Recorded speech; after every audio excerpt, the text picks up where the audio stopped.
주님께서 여러분과 함께 성루카가 전한 거룩한 복음입니다.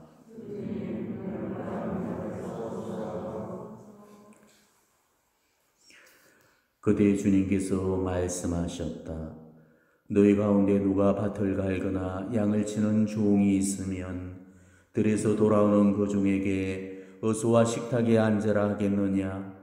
오히려 내가 먹을 것을 준비하여라. 그리고 내가 먹고 마시는 동안 허리에 띠를 메고 시중을 들으라. 그런 다음에 먹고 마셔라 하지 않겠느냐? 종이 분부를 받은 대로 하였다고 해서 주인이 그에게 고마워하겠느냐? 이와 같이 너희도 분부를 받은 대로 다 하고 나서 저희는 쓸모없는 종입니다. 해야 할 일을 하였을 뿐입니다. 하고 말하여라. 주님의 말씀입니다.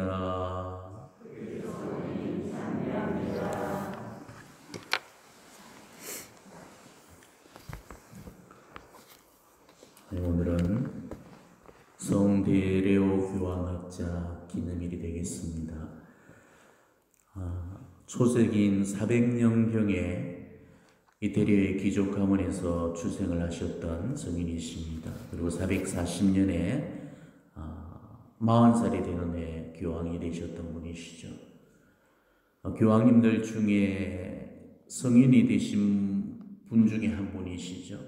거기다가 또 괄목할 만한 사실은 바로 대자가 붙었습니다. 이걸 라틴어로 마니우스라고 하는데 이 대자가 붙은 그런 성인들이 아주 귀합니다.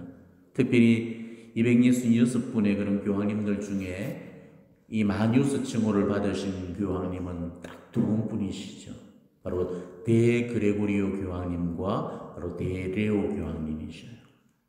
그만큼 마니우스라는 이 칭호를 받기가 대단히 어렵습니다. 성인들 중에서도. 그래서 우리가 성요한 바로 2세께서 돌아가신 이후에 바로 마니우스 호칭이 논의가 되었던 적이 있었죠. 하지만 끝내 교회 시비를 통해서 받지를 못하셨습니다. 전체 성인들 중에서도 이 마니우스 호칭을 받으신 분들이 대단히 드물어요. 대표적으로 이 마니우스 칭호를 받으신 그 성인을 보면은 대알베르토, 대젤뚜르다, 대바실리오 이런 분들이 계셔요. 그러니까 이 마니우스 칭호를 받았다는 것은 우리 교회사적으로 볼 때 대단한 공적을 남겼다는 그런 의미가 됩니다. 대레오 교황님 역시도 우리 교회와 세상이 난세에 빠진 그 시대에 교황직을 수행하시면서 가진 어려움과 시련들을 다 겪으면서도 그 난관들을 훌륭하게 극복해내신 성인이십니다. 여기에는 그분의 확고부동한 신념과 정말 범접할 수 없는 카리스마가 함께 작용을 했던 거죠. 교황님에게 전해오는 일화 가운데 한 가지가 바로 이 사실을 잘 뒷받침해주고 있습니다. 교황님께서 성찰례를 집전하고 계실 때 한 여인이 와서 그분의 손에 입을 맞추었습니다. 그런데 그때 그 순간에 교황님은 불같은 음욕의 유혹을 받게 되었죠. 그날 교황님은 죄를 짓게 한 자신의 손을 아무도 모르게 잘라가지고 던져버렸습니다. 그런데 다음 날부터 사람들은 평소 모습과는 달리 미사를 집전하는 그 교황님의 모습을 수상히 여기면서 교황님이 미사를 불성실하게 드린다고 생각을 하고 불평을 늘어놓기 시작을 했던 거죠. 하지만 그날 이후로 교황님은 복되신 하나님의 어머니께 전적으로 자기 자신을 맡겨드리면서 어머니 손길에 의탁을 했습니다. 근데 그런 순간에 어느 성모님이 한순간에 나타나셔서 당신의 그 거룩한 손으로 잘려나간 그 손목을 만지셨고, 그리고 이내 그 성인의 손이 다시 돌아왔다고 그럽니다. 성모님은 교황에게 새 손을 주시면서 이전처럼 거룩한 그 손으로 계속해서 당신 아드님께 미사를 드리라고 그렇게 분부를 하셨다고 그러죠. 이 교황님은 자신에게 일어나던 모든 일들을 사람들에게 알렸고, 그리고 그 회복된 손을 보여주었고, 사람들은 놀라움을 금치 못했다고 그럽니다. 손이 죄를 짓거든 손을 잘라버리라는 그 예수님의 말씀들을 액면 그대로 실천해서 죄를 지었던 자신의 손목을 자를 만큼 그 정도로 강인하고 단호한 성격에 소유자셨던 겁니다. 그렇기 때문에 교황으로서 그 어려운 난관들을 다 극복해내시고 또 이겨나갈 수 있었던 거죠. 그 당시는 초세기였기 때문에 아직 우리 교회의 교회가 제대로 정립되지 않은 탓에 수많은 그런 이단들이 생겨나게 됩니다. 아우스탱이 회개하기 이전에 심취했다던 그런 마니교를 비롯해서 또 펠라기오스파, 브리실리아누스파, 니스토리우스파, 에우티케스파 이런 많은 이단들이 교회를 어지럽히던 그런 상황이었습니다.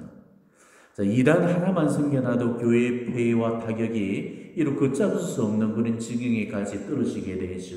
우리 한국교회만 보더라도 신천지 하나가 지금 온 나라를 어지럽혔고, 그리고 교회의 나주율리아 집단이 우리 교회를 혼란에 빠뜨렸습니다. 데르와 교황님은 이런 여러 가지 이단 사상들을 다 척결을 하면서 우리 교회의 일치를 도모하고 전통신앙을 이렇게 수호하셨습니다. 그리고 칼케톤 공의회를 소집하셔서 이단들을 다 단죄를 하셨고, 우리 교회의 여러 가지 신학적인 난제들을 해결하셨고, 그리스도의 그 복음 진리를 확고부동하게 세우셨죠. 그리고 특별히 성모님께 하나님의 어머니라고 우리가 지금 부르잖아요. 이 하나님의 어머니라는 이称호를 부여한 것도 바로 이 공의를 통해서 통과가 되었던 겁니다. 교황님께서 바로 하나님의 어머니라는 그稱호를 성모님께 부여해 드렸던 겁니다. 이런 지적들과 또 173편의 서간들, 또 100편의 강론집을 남김으로 인해서 훗날 그 교회는 교황님에게 교회학자라는 그런 칭호를 부여하셨던 겁니다.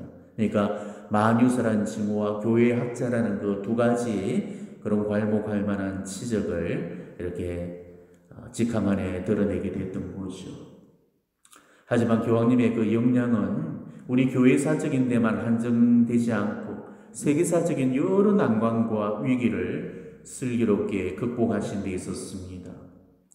451년에 훈족의 그 아탈리아가 로마를 침공을 하게 되죠. 이때 이미 로마는 그 옛날 명성의 로마가 아니었습니다. 세상을 호령하던 그 천년왕국 로마도 서서히 이제 구분이 쇠퇴되어 갔고 훈족의 침략 앞에 속수무책으로 당할 수밖에 없었죠. 이때 로마 황제 발렌티아누스 3세가 교황에게 강화를 중지해달라면서 요청을 해왔습니다. 이제 교황님은 아탈리아를 직접 만나서談판을 짓고 아탈리아를 자기 나라로 돌려보내게 됩니다. 그렇지만 지금도 미스터리로 남아있는 그 사실은 아탈리아가 순순히 물러난 이유를 모른다는 점입니다. 지금도 역사학자들은 그 이유를 모르고 있고 여러 가지 가설들만이 난무할 뿐이죠.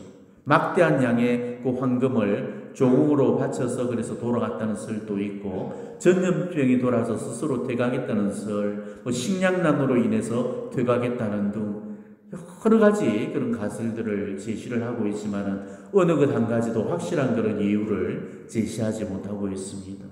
그렇지만은 우리 교회의 황금전설에서는 여기에 관한 분명한 답을 주고 있죠. 훈족이 로마를 침략했을 때 교황님은 사흘 밤낮을 지새우면서 기도를 하신 다음에 동료들에게 이렇게 얘기를 하셨습니다. 자, 만일 여러분 중에 누구라도 나를 따르고자 한다면 나와 함께 갑시다.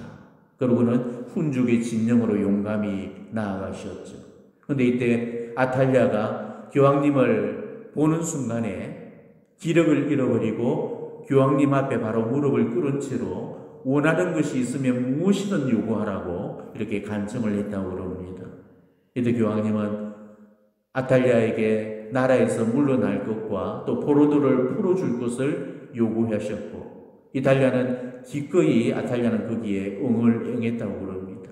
하지만 이를 수상하게 여겼던 부하들이 그 아탈리아한테 아니 세상을 정복하나니 한 명의 사제에게 정복당하는가 이렇게 항의를 했습니다. 그때 아탈리아가 이렇게 대답을 했다고 그러죠. 나는 나와 너희들을 위해 유익이 되는 일을 지금 하고 있는 것이다. 나는 그의 오른편에서 강한 한 전사가 칼을 뽑아들고 서 있는 것을 보았다. 그는 내게 이렇게 말하는 것이었다. 만일 네가 이 사람에게 복종하지 않는다면 너와 너의 백성은 멸망당하고 말 것이다. 그렇게 해서 혼족의 유럽 침공은 이런 영적인 교황님의 영역으로 말미암아서 피를 흘리지 않고 끝나게 되었다고 그럽니다. 마치도 성비오 5세 교황님의 경우와 대단히 유사하죠. 이슬람 교도였던 오스만 투르크족이 지중해 제해군을 넘보면서 유럽 침공을 감행을 했을 때 이 아군이 레판토에서 묵주기도로 승리를 하게 되죠. 그런데 그 당시 오스만의 술탄이었던 셀림 2세가 교황 성비오 5세를 두고 이런 말을 했다고 그러죠. 나는 모든 그리스도교 왕국들의 그런 무력에는 꼼짝도 하지 않지만 다만 저 교황의 기도의 힘만큼은 두려워하지 않을 수 없다. 바로 이와 마찬가지로 성대 레오 교황님, 이 기독인 역시도 바로 세속의 군주가 휘두르는 그런 무기와 군대의 힘을 능가했던 것입니다.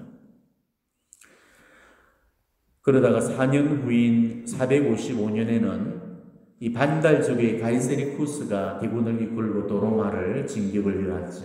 그런데 이때도 교황님은 이 가이세리쿠스를 대면하고 중재를 통해서 정말 피바다가 될 뻔한 로마를 구했고 이 반달족들의 방어와 살육을 피할 수가 있었던 것입니다. 바로 이런 사건으로 말미암아서 로마 교황이 로마의 수호자로 부각이 되었고 시민들은 이 무능한 로마 황제보다는 로마 교황을 더 의지하고 신뢰를 하게 되었던 것입니다.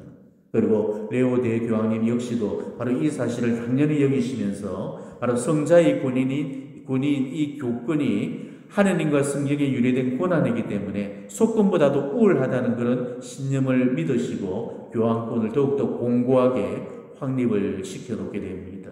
그리고 이때부터 교권이 속권을 능가하게 되면서 로마 교황이 로마 황제보다도 훨씬 더 힘있는 존재로 인식이 되기 시작했던 거죠. 그리고 레오 대교황님 사후 15년 만에 이제 서로마 제국이 멸망을 당하게 됩니다.